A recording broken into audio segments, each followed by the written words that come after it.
was to depict what an illicit distiller was all about, hidden away from the eyes of the customs and excise. But by 1823, we had somewhere in the region of 14,000 illicit distilleries operating. And it was going from the illicit whiskey into the masses, into the armies, into the navies.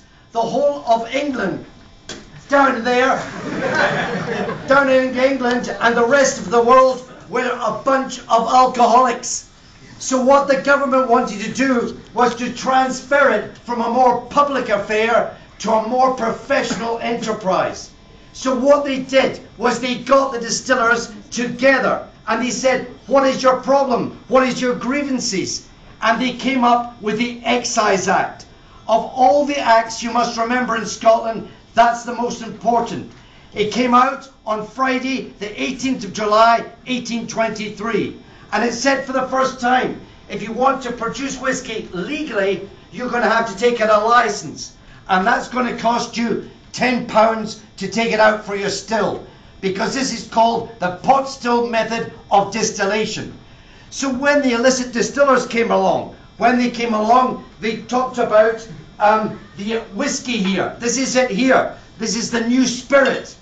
Now what I must tell you, as I've told you those that have been here before, two things I want to tell you.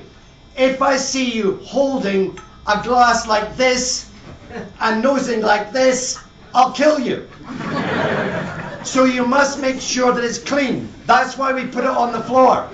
Because we take the lip of the glass and we clean it. Then we go back to it.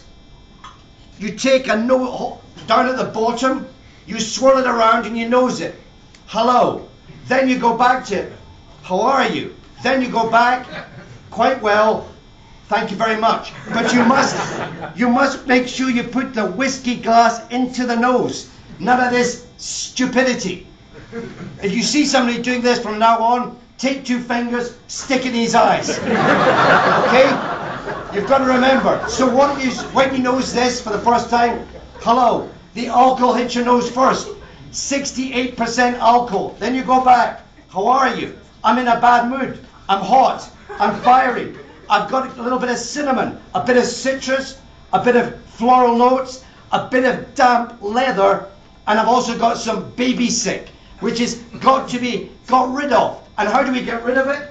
We put it into the cask to mature. We leave it to mature for 4, 10, 20, 30 years. 30 years? They never had time to mature it for 30 seconds. They put it in the cask.